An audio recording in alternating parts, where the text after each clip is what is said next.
Motörhead are rock's most stubborn survivors. Formed in 1975, they were once one of Britain's biggest bands.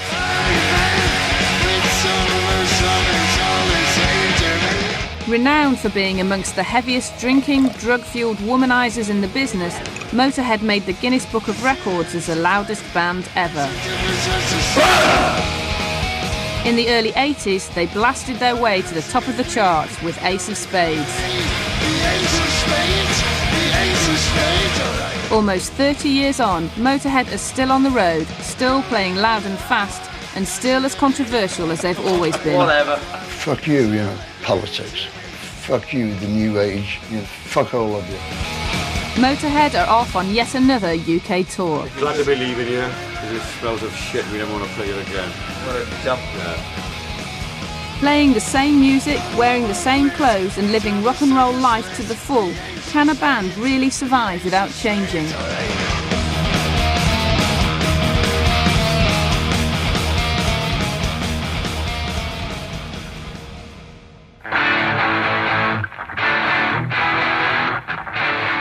Motörhead's lead singer Lemmy is one of rock's legends. He's now 57, only a few years away from getting a bus pass. Lemmy moved to LA 15 years ago. He now lives off Sunset Boulevard in an apartment crammed with Motörhead icons and an obsessive collection of Nazi memorabilia. He still gets through a bottle of bourbon a day and shows no sign of slowing down. Why do you think Motörhead's been around for so long? Because we didn't give up, that's the basic thing of surviving, not giving up, right? That's the only reason, it isn't through, huge record success or anything like that, because it's a long time since we had that. I just think we're a good enough band to survive. I think you deserve us.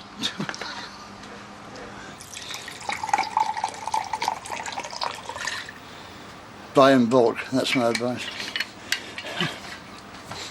How much do you drink a day? Oh, quite a bit. I must be the most drunk diabetic in the world. Good evening! We're Motörhead, all right? And we play rock and roll.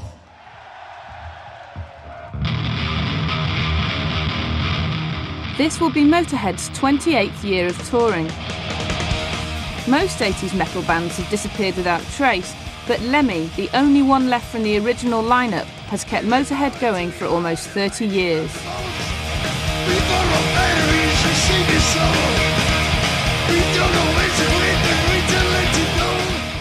Motörhead is Lemmy, and Lemmy is Motörhead.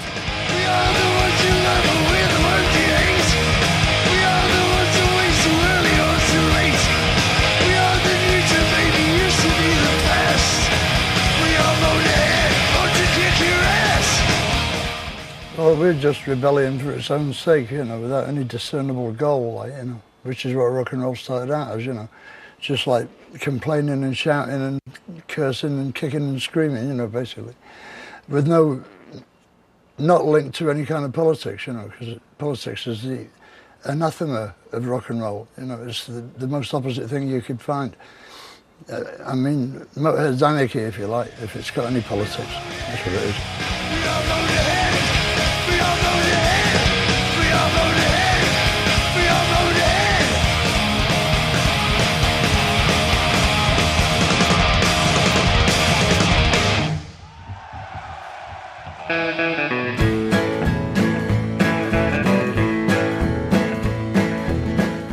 The 2003 tour is a sellout, but it's more Wolverhampton Civic Hall than Wembley Stadium. Motörhead are off to places like Norwich Student Union and Portsmouth Guildhall, ending up in Hammersmith for the biggest gig of the tour. 11 towns in 13 days, a bunch of ageing rock stars, living and sleeping on the same bus. I never tried not doing it. Not for 40 years or so. I don't remember what it's like not being in Motörhead, actually. I know intellectually that I wasn't in Motörhead once, but I don't remember what it felt like. The guitarist Phil Campbell first met Lemmy when Phil was a 12-year-old fan. Excellent guitar player. He's a great guy. I mean, I know him so well. I mean, I've seen more of him than his family have, you know, for the past 19 years. You've been with me 19 years, you know, which is a long time. How old are you? 24. See what I mean?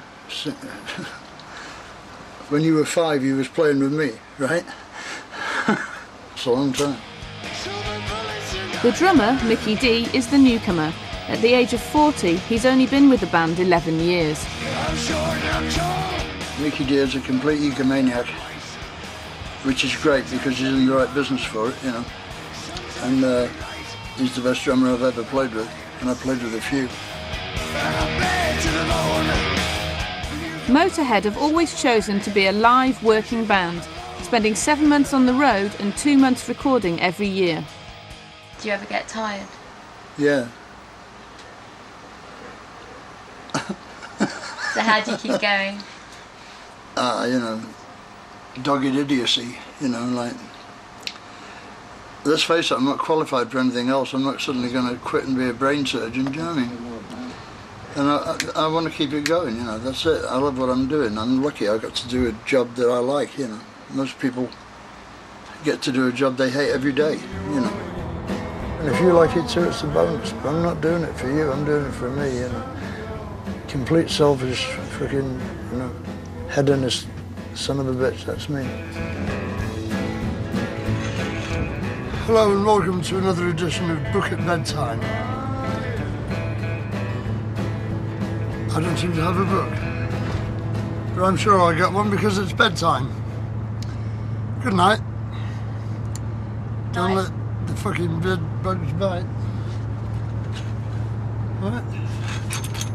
Madam, how dare you? Night, Lemmy. Good night, dear. 30 years on the road and still every inch a rock god, right down to his tight black pants.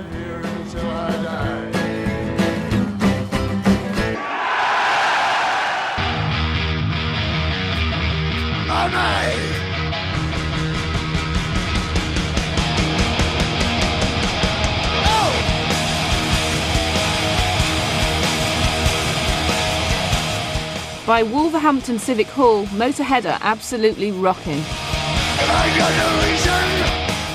Motörhead were the first band who could lay claim to being popular with both punk and hard rock audiences. They were only at the top for a brief period in the early 80s, but Lemmy's total commitment to the music and lifestyle has never waned.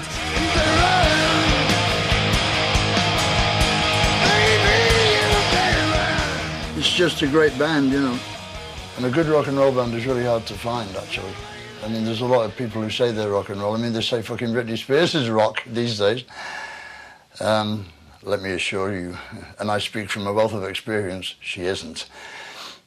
And she's putting on a bit of weight now, have you noticed that? For a porky little fucker.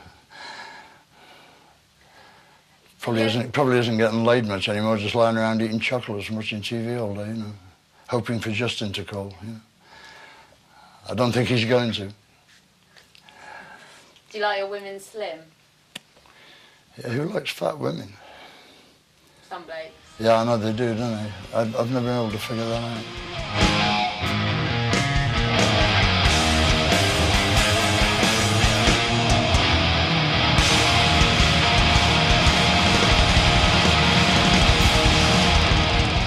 Over the years, Motörhead have produced over 20 albums, but they've fallen out with countless record companies, stubbornly refusing to change anything about themselves or their music. I think that's what people like about us more than the music, is the attitude, yeah. Because we never gave up anything, you know. We never let them do anything to us. We never said, okay, yes, sir, you know. We never did that. We always said, fuck you, you know. And we're still saying it today, which is why we're so broke, you know. True to their lawless attitude, the band are famous for spending as fast as they earn. Who said it was money that keeps the band going? I never did. Good. What is it that keeps the band going? The pure adrenaline of rock and roll.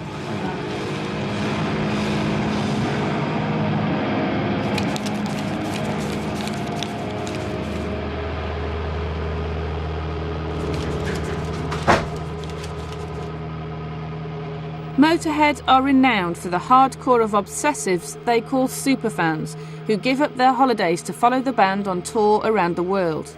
Most of them. The back, it's, I think, very good.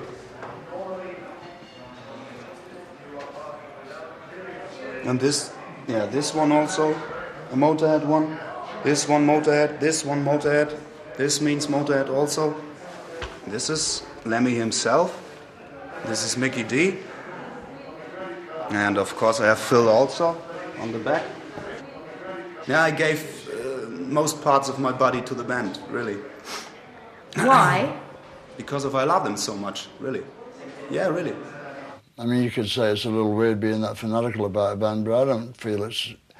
I mean, they could be political, couldn't they? You know, that would be awful with that much keenness, right? They could be born-again Christians, couldn't they?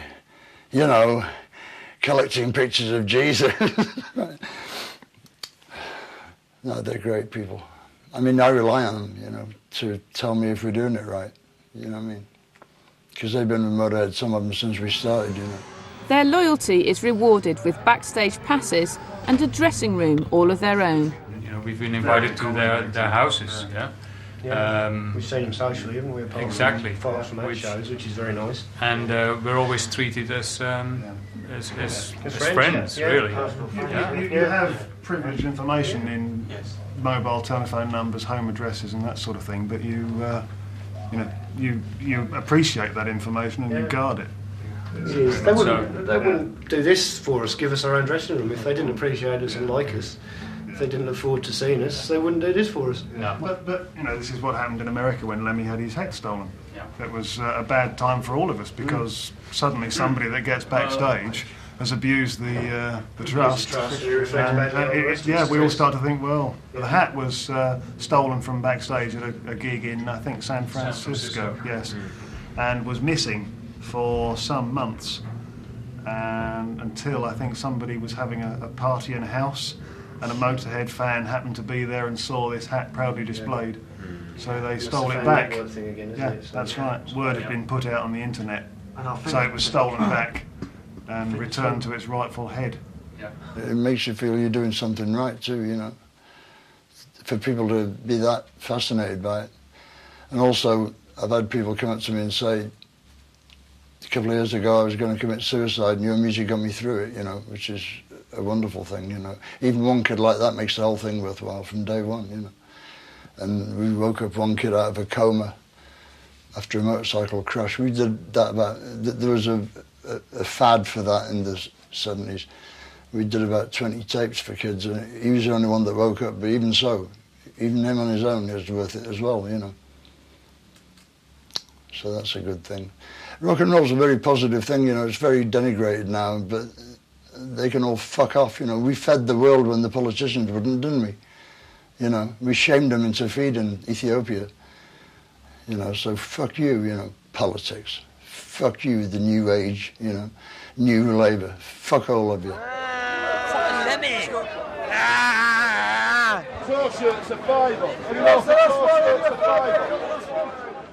After the gig, Lemmy and Mickey are more interested in drinking than being filmed. I need another Grolsch for the road. Yeah. Cold too. You guys want to try a little special brew?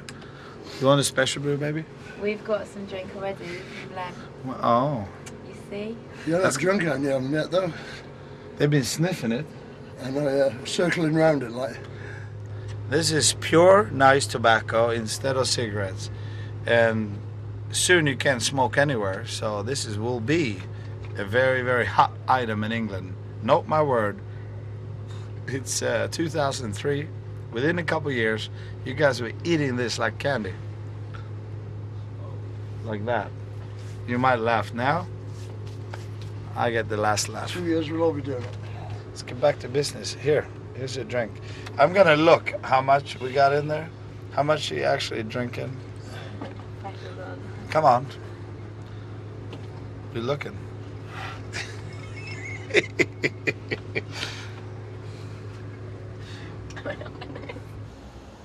No, I don't think I drink a lot. No, I don't get staggered drunk and whatever like that. I just like the taste of cider.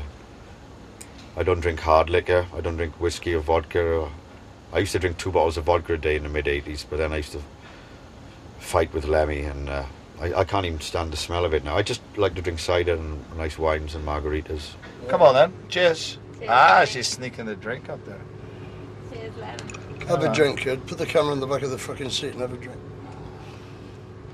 Cab's here, let's Guys, fuck take off. over. Enough filming, come on, let's go. Come on, come on, come on. Lemmy may like a drink or 10, but his favourite vice has always been women. Women have conquered me all my life, yeah. All they've got to do is say hi in a certain way, and it's over, you know. Never mind all this macho fucking bullshit, you know. No, I mean, I love the music too, you know, but I had a guitar before I could play it because, you know, this guy brought a guitar to the school after the exams were over. You get that week, you know, where you don't do nothing. And this kid showed up with a guitar and he was immediately surrounded by chicks, you know. And I thought, that's the one for me, you know what I mean? Because I was like endlessly frustrated, bent double in agony, you know. And I took this guitar, my mother had a guitar line, I took it to school and immediately surrounded by women. It worked like a charm, you know. I couldn't even play it, you know. I just had one. In those days, that was enough, you know.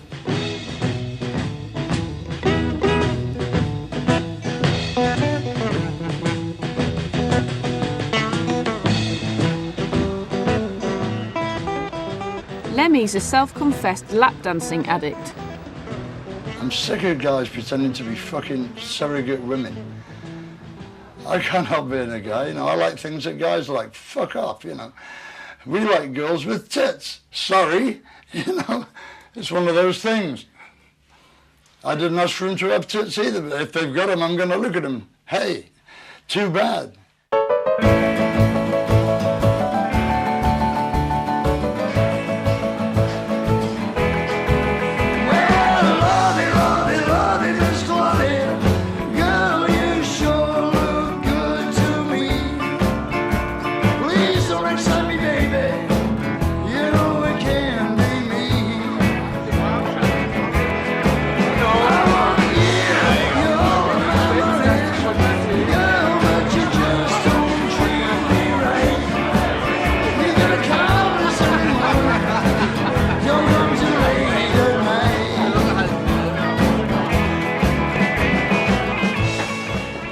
The main thing you have to realise is it's not sordid, it's fun.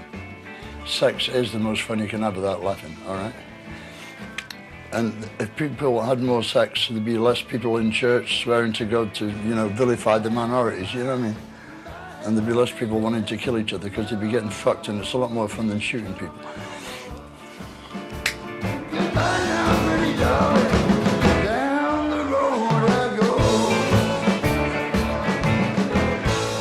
Go away now.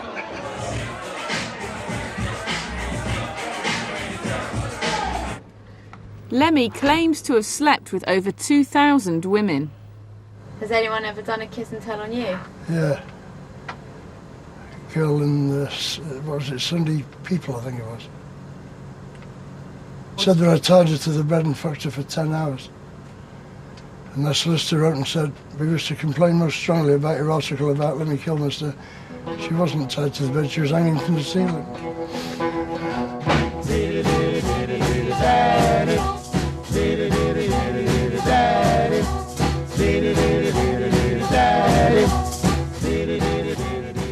As Motörhead make their way towards Manchester, old friends and hangers-on come along for the ride. Breakfast of Champions.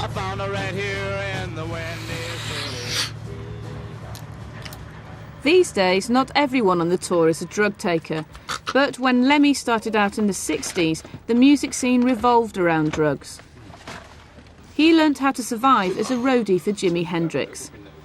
I did a lot of acid when I was working for Hendrix. I mean, everybody was doing acid. Everybody I knew was doing acid, just about. How much were you doing? Oh, well, they said it didn't work twice. You know, if you did it 2 days, it wouldn't work the second day, but we found out if you doubled the dose, it did, you know. So by the time we'd finished the tour, we were doing it in handfuls like fucking dolly mixtures, you know. And it was all right if you could handle it, and if you couldn't, it wasn't, you know, like everything else.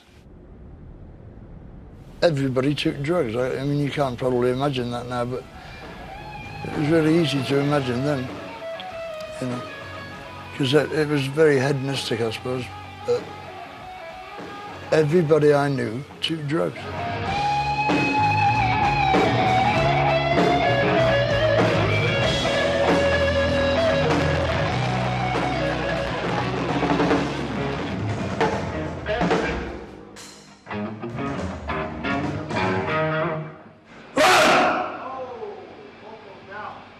Goes down, you wait till I start playing. You want to smoke, Phil? Thank you. 57. Not true. Lemmy is famous for his love of speed. He even named the band Motörhead, American slang for a speed freak. I had such a good time taking speed, you would not believe it. If I could describe it, you would not believe it. And acid too was a great thing, you know. I don't care how they dress it up now, it's evil and people have gone nuts. Of course they have. People have gone nuts who've never taken acid. You know, people went nuts because of the First World War. You know, people went nuts because of whatever, but like acid made me a better person, you know. And speed? No, speed's functional. Speed just gets you there on time, you know. There were times when Lemmy took so much acid he almost didn't make it on stage. Oh, sorry, Your Excellency. They had to stick our wheels on the back of the stage and push us up, so I arrived on stage and the guy hung my bass on me. I said, OK, which way is the audience, man? And he went, that way. And I said, how far? And he said, 20 paces, so I took 10 paces. I said, OK, hit it.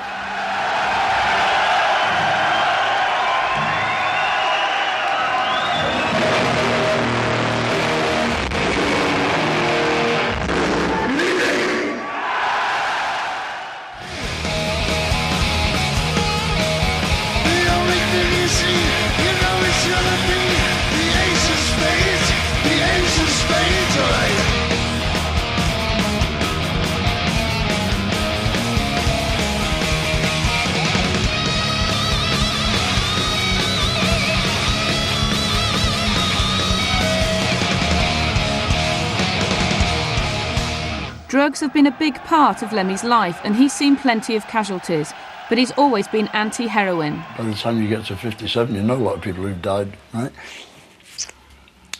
I mean, my entire generation got stopped dead in its tracks by heroin. And now this generation's about to be stopped as well, you know. Kurt Cobain, you know. And now this new mob, I mean, it's fashionable again, you know. Fucking dying in agony is fashionable. Good deal. Well thought out approach, boys. And they never seem, you see, that's how stupid people are, you know. There's dead bodies stretching all the way back to 1920, you know, with heroin. And before that, and people still think they can beat it. Well, they got all them other guys, but it won't get me, you know. Arrogant young motherfucker, it will get you, you know. How did it affect you to see your friends die? Well, my girlfriend died, you know, and it's so, that was a bit rough.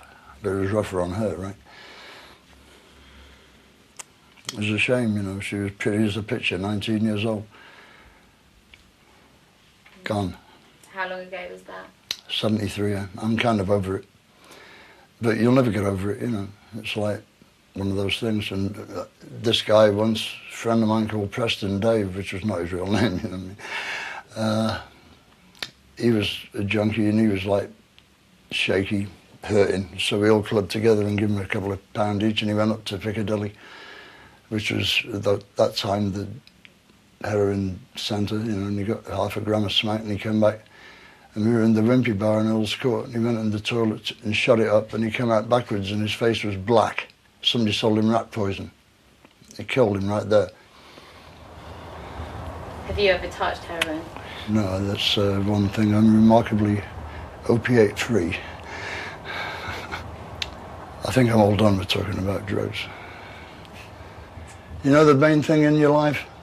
What? Sense of humour. Lose that, you're done. You might as well blow your fucking breath.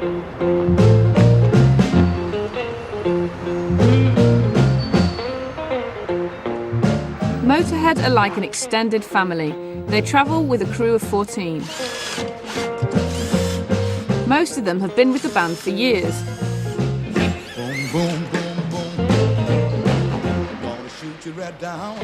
Lemmy's the only one who doesn't have a partner. His rules on tour are always the same. We don't take wives on tour. You can come out for a few days, but that's it. People take their wives on tour. Why? You don't take your wife to work if you're a plumber, do you? You don't take her down to the factory and she sits there knitting all day while you fucking do a capstan lathe. It doesn't work like that.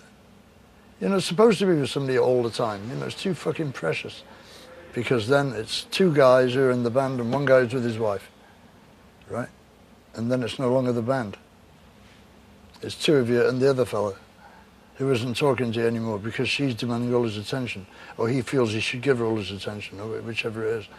It's not the band. The band has to be tight, you know. The band has to, because you're going to come across enough shit they have to deal with without having the wives along as well, right? There's enough distractions already, you know. How do you spell cock? C-O-C-K. Oh, yeah, that's C-K. Backstage, Mickey's distracted by a game of Russian roulette, which gives you an electric shock. Stick a cock in there. No one's going to stick their cocks in my game. I don't mind. We can fucking wash it out there. Let's do that drunk. See if who dares stick a fucking cock in this one? Oh, if you're drunk, it's not too bad. Well, that's the whole thing, isn't Can it? your cock fit in there? No, but you can squish it in, maybe. I'm not going to do it, no. I'm not going to stick my cock into an electric machine. Why? Well, I don't know, colour me nutty, but... Call me crazy. Me and Phil Campbell, we had a cock slamming competition once. We slammed our knobs in the refrigerator.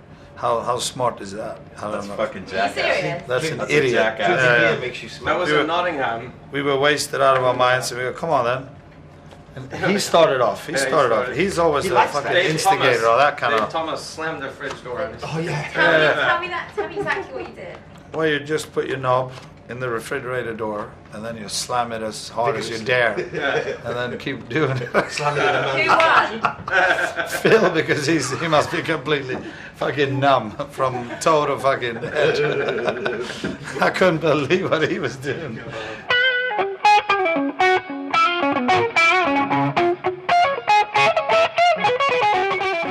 Lemmy's had many girlfriends, but he's always avoided long-term relationships. The crew, really, yeah. The crew and the band of my family, yeah. To an outsider, Lemmy appears to be the father figure. No, you misunderstand that completely. No. I'm not Phil's father. If I was Phil's father, I'd be nuts by now. If I was Mickey's father, I'd probably have strangled him. I'm not any of their fathers, no. I'm their older brother, perhaps, you would say, you know, something like that. Or better still, older wicked uncle, you know, something like that.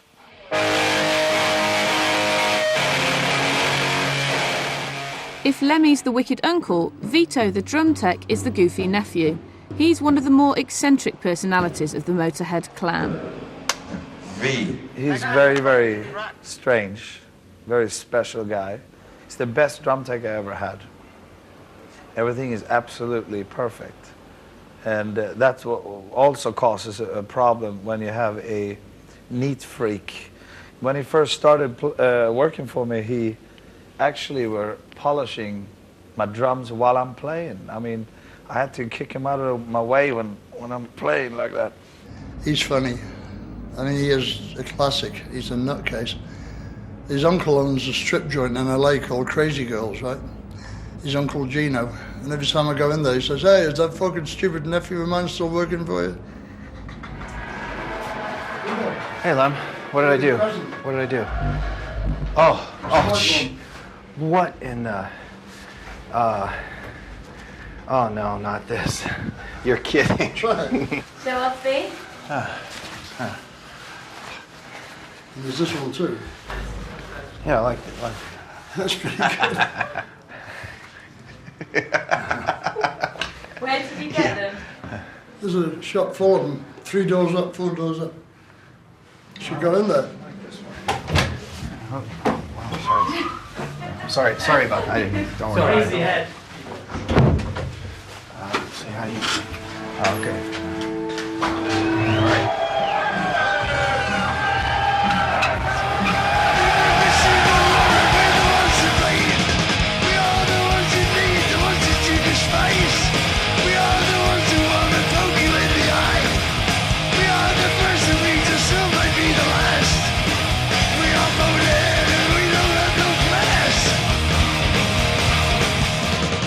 Come on in then.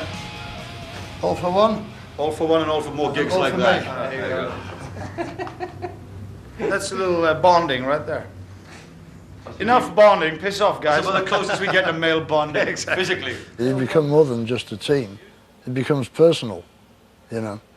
I mean, you don't have to screw somebody to be, like, with them, you know. I mean, you can be with somebody, like, deeper than you'd ever be with your wife or your husband, you know, because you work with them for a while and you click into something, and nobody can define that either. It's like that electric spark when you meet somebody you really fancy. It's the same sort of thing. You know, it's the same fulfillment thing about it. And it's a great thing, and you can't analyze it. And I love it because of that.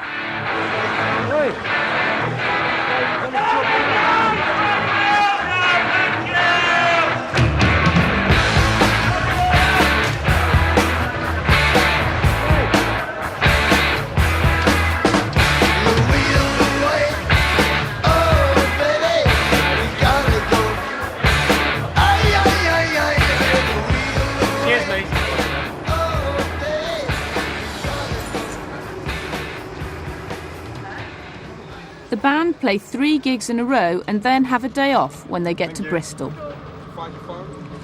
Have a day off, see the kids and walk my dog, my little dog. I might bring my dog to the gig, actually. Ozzy. Is it called Ozzy? Yeah, because he shits himself all the time. Like, yeah. No, he's beautiful. I might do that. So that's the sort of plan for tomorrow. Are you looking forward to seeing your family?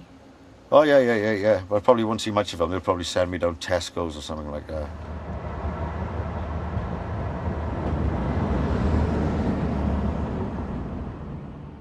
Lemmy never really knew his father. He was a vicar who walked out on Lemmy and his mother when Lemmy was just 3 months old. He didn't see him again until he was 25 and living in London. I met him in Dino's Pizza, I think it was, in Old Square Road. An auspicious, you know, venue, I think. And he was this little rat guy with glasses, you know. And he started going on about how guilty he felt. I said, look, you know, I said, I'm in a rock and roll band, I know, because he was apparently a really good pianist, right, but he never took it up. And I said, I'm in a rock and roll band. If you really feel bad about it, give me $1,000, I can buy some equipment, because I've blown my amp, you know, which was true. And I said, then you can forget it. It'll all be fair play and, you know, bibbidi-bobbidi-boo again. And he said, oh, I couldn't do that. He said, the music business is so uncertain. You know, it's his terms again, you know what I mean?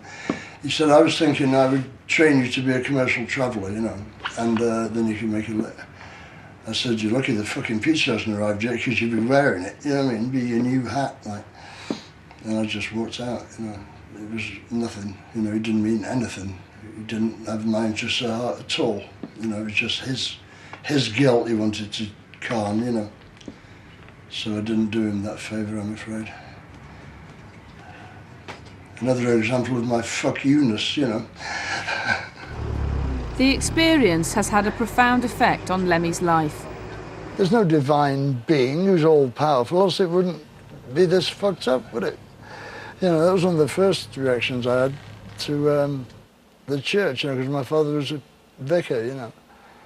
And, like, I thought to myself, well, how, if he was a vicar in touch with God, you know, how come him and my mother are so desperately unhappy that they're to break up, you know? And, like, how is it that the Catholic Church says I have to be declared illegitimate for to marry a Catholic man, my stepfather, you know? I mean, how could the church do that if they're in touch with God, you know? So fuck God, and fuck the devil, and fuck the church too. You know, I'm responsible for my actions. I don't need to hide behind nothing, you know. The devil didn't make me do it. I did it, whatever I did.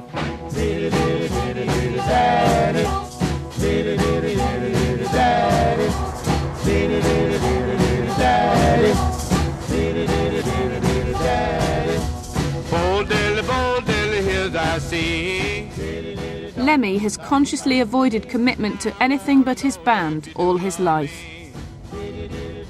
Why is it about commitment? That's the thing the church put on you in the, like, 14th century, you know. That's fucking primitive, commitment. You want to face the same face over the fucking cornflakes for the rest of your life? I don't. That's boring, you know. That's tedious, especially when the figure starts to go and the teeth start to fall out and shit, you know. I mean, and the other way, looking at me over the complex for the rest of her life, you know, ain't no fun either. You know, variety is the spice of life, I say. Lemmy has 2 children that he knows of, but his attitude to fatherhood is unconventional. I never met the first one because she was adopted at birth. She was 15, very bad news in those days. You know, oh no, they had sex? Shit. His mother went and found him about 3 years ago. And she's a social worker now, right? She wears them paisley smock things, you know, she's kind of bohemian looking. And she went up there, and he was adopted by an older couple, you know, so it's like living with your grandparents all your life. So she said he put his head in his hands when she told him she was his mother. She said he hadn't got the heart to tell him who his father was, like. Probably would have been out on the, you know. So that takes care of that question, I suppose. He might be delighted. Hmm? He might be delighted. He might not be too, and it's not worth my satisfaction at meeting my son, you know, to ruin his fucking life, you know. Lemmy met his second son by accident when he bumped into an ex-girlfriend. The boy was already 6 years old. This little blonde kid comes in and goes, "You're my daddy," you know. And he was right, you know. As he grew older, the features became more similar. Do you wish you'd been there for him as a dad? No, I don't, you know. I don't think it's that important. And he's a great boy, you know, and I'm very proud of him. But like, I didn't feel I owed him anything, you know. I mean, he was brought up by his mum, so was I. So, you know, as far as I'm concerned, that's as good of a start in life as you can have for anybody, you know. See, he's a fine young man, you know, he makes a great contribution to the music scene because he plays wonderfully well, much better than me. And he was an accident while we was having fun. I can't think of a better testament to the having funness thing of it than that, you know.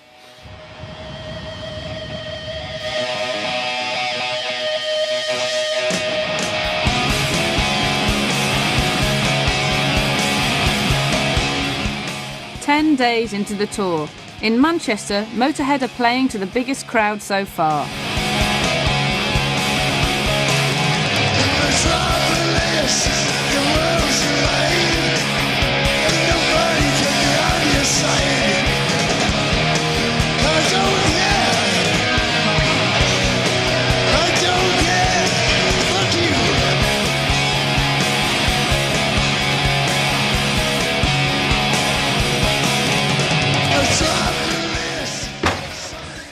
Back in the dressing room, the band feel it hasn't gone as well as they'd hoped. Too fast. We're doing that when we... That's right. We're on, boys? No, I can't even make One that. song was fast, yeah. You better run, start to go fast. Yeah, that was again. fast. The rest of it was great. Was it? Sorry about that, chap. All for one, and all for... Me. Haha. See you later. Oh, sorry, that was good. Stefan. Sorry? I need to talk to him. Salami. What? Salami. Bologna. So how was the show, Mickey? Better than yesterday. Good crowd? No, really shitty crowd. I thought they sucked, but I don't know why. They were very quiet. I'm going to look in 10 years' time. I got more wrinkles. I look like I got mumps. Should never have paid 75 quid for that, should I? To their surprise, the venue staff are insisting the band leave on time. Well, they don't normally kick us out of a venue. Not this quickly. What a dump. I want to sign a visitor's book. Piss off, we're never going to play in this Yeah, fucking rip the dump paper. again. I think We're we playing have- Liverpool next time. Yeah, we rip it off. Rip I it know. out of the fucking book. Did we sign one here? No, but I want to sign it before I leave. They want us to. No, but I'm going to insist. Tell them what I think of this place. Yeah, of course. Glad to be leaving here, because it smells of shit. We never want to play it again. What a dump. Yeah. It was lame. We've always been lame, and we're going to play in Liverpool from now on. Bollocks to you. You know, we're making them a lot of money here. And then when we're done playing, the attitude changed like that. And we're not taking that shit, trust me. You've seen us for the last time. He's off. Bollocks to him, innit? Lemmy ignores the fuss. Whenever he can on tour, he likes to find his own space and disappears off to read P.G. Wodehouse on the bus. I was always kind of independent anyway. I was an only child and I lived on my own, you know, up on the farm. There's no kids up there, you know. I used to go out with the dogs, you know. I mean, if you don't mind being alone, it's a great gift, you know. There's so many people now who can't stand to be on their own, you know. Like, silence worries people. And they can't read either to alleviate it. If their TV breaks down, they're fucked. The world goes away from them, you know. Lemmy only sleeps 4 hours a night. Reading into the early hours, he mentally prepares himself for the final gig, Hammersmith, the place where Motorhead made their name.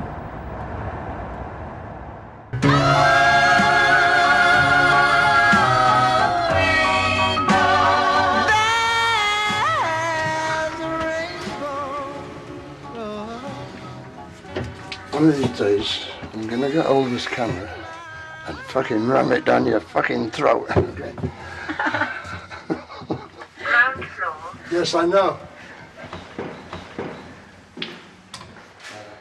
Checking out of hotels is never simple for Motorhead. Every time we check out the hotel, it's the same. What happens? Dirty gets loaded, doesn't know he's ordered a hamburger, and then don't want to pay for it. So you're not paying for your sandwich you had last I night? didn't have a sandwich. And there's a movie as well. And what? A movie. Did you watch a film? No, movie? no movie. Oh, yes, you I didn't watch no movie. Yes, you did. I didn't watch a movie. That'll be $22.90. $22.90 now. What? Unbelievable. There's a bullshitter in here somewhere.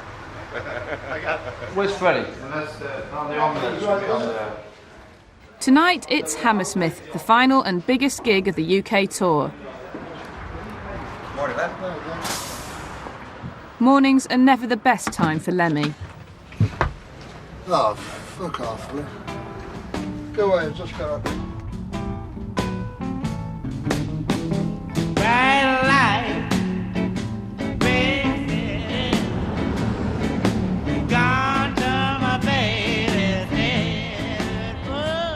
Who wants to be 58, actually? Do you? Fucked if I ever want to be 58. But you get stuck with it, you know. So you develop this shield against being 58, which says, no, you're 25. I dye my hair, you know, because I look like fucking Willie Nelson if I don't, you know. And who wants to do that? My hair is not having a good day already. I just wanted to be cheerful this morning. It's you know. 2 o'clock in the afternoon. No, it's not. It's impossible. It is. How much sleep do you get, Lemmy? I didn't get any. Do you ever have breakfast? Eh? Do you ever have breakfast? What do you have for breakfast? I'm having breakfast. Jack Daniels and Coke. And a fag. And a fag. Good. Putting jacket on. You must be psychotic. Shoot.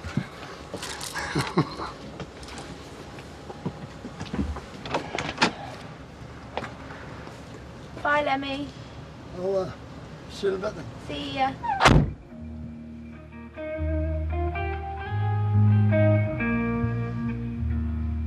He's got a persona that people are kind of, you know, that's Lem. He's a very gentle bloke, he's well read, he's intelligent, you know. I feel for him because he's got a hard job to do. You know, he's got to keep up this Lem image all the time. It's harder for him to change, make some changes sometimes. But I kind of personally think that it's 2003 right now and not 1975, you know, and the business is very different today than it was just 10 years ago. So I guess he's having a harder time changing sometimes and adjusting to certain things, which can cause a problem, but most of the time it's actually good, you know.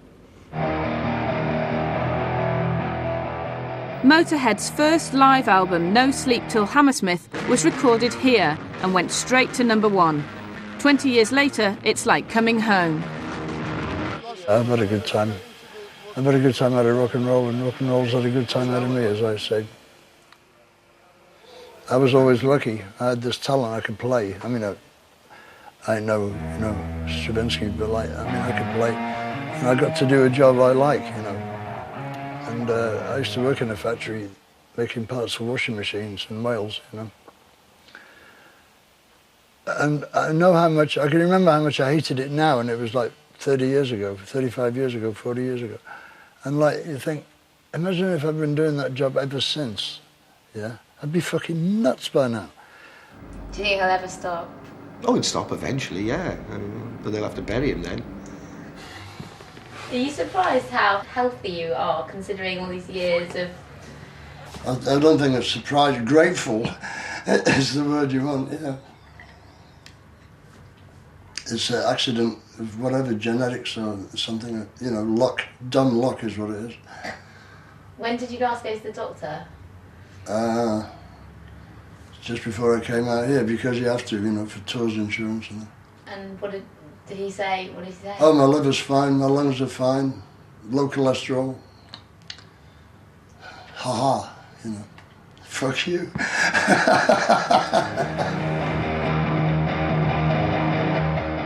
Motörhead have become the living embodiment of rock and roll, and Lemmy the ultimate icon for leather-clad rockers.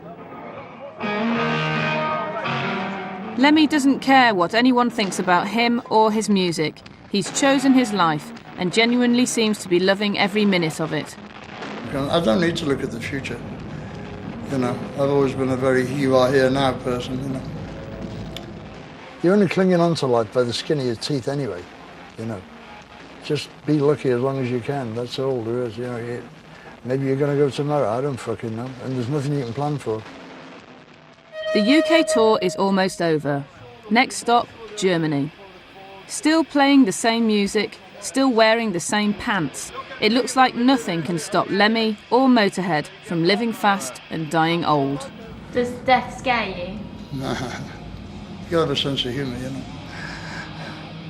At the funeral, I'm gonna have them play like the Laurel and Hardy theme, you know. Dun dun dun dun dun dun dun dun dun. That'd be funny.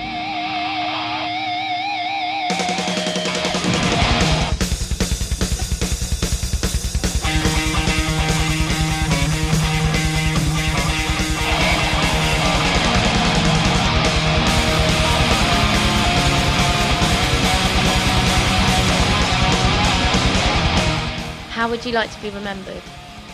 As an honest man, as an honourable man. But that's out of the question, you know.